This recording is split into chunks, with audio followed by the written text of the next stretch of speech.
Remember it being repeated the following week because of the Kennedy assassination the day before it started, and so yeah, I have very, very vivid memories of Doctor Who, and it was a very special moment, strange moment really, when I was actually off at the park. Because as an actor, you know, when you leave drama school, you think, oh, I'd love to get a part in Doctor Who, but actually then you find yourself actually being offered the Doctor, and it's very bizarre. But yeah, no, I knew all about the series. I loved it. Yep, me too. I was a law student in London. I had a different life before I wasn't even thinking of being an actor at that point. I had thought of it, but my father had said no, so I was a law student. What a wise man. Yes. And I came back to my flat in London, and my fellow flatmates were sitting in front of the television, and the first theme tune ever heard came on the screen. And I was leaning on the banisters, on the return banisters, at the bottom of the stairs, and I found I was still there. Half an hour later, I hadn't moved.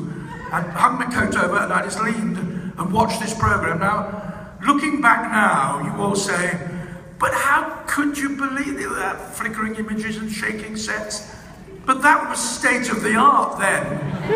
Doctor Who was really ahead of its time in 1963.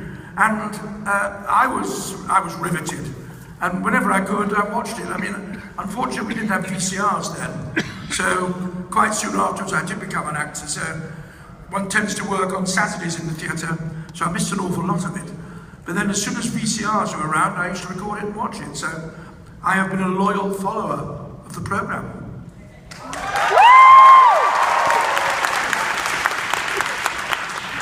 I lived in abject poverty in London. In a shoebox on the M6? Yes.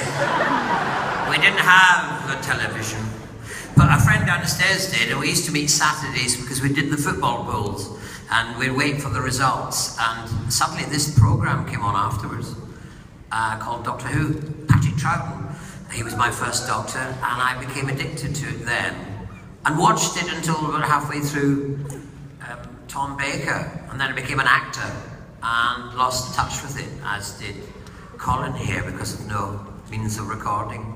So when I came to do it, I'd forgotten all about it really, and so I didn't know much about it when I did it. So there. Were you in The Hobbit?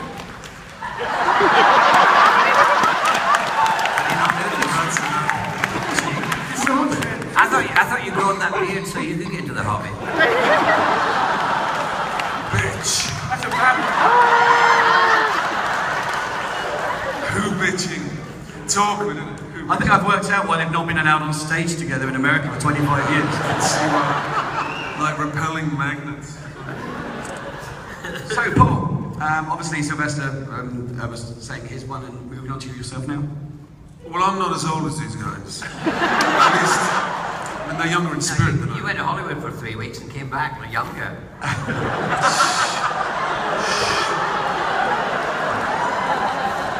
For cash, too. It was for cash. Yeah. Anyway, moving swiftly on.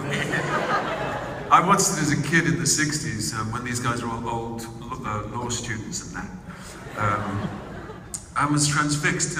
We had what, 3 channels? There were 3 channels in those days. So we all became fans, and it was on at the time when we came home from school. So yeah, you know, we were hooked. But then it disappeared. Yeah, I killed it all. He killed it all. By the time it was rumoured, and then you know it was going to make a comeback, and then the phone rang, and I was off at the gig. I thought it was a joke.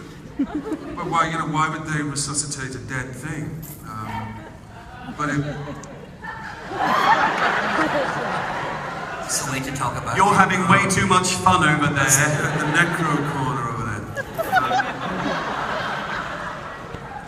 But lo and behold, that's exactly what happened. And that's why we're all sitting here today, talking garbage. So,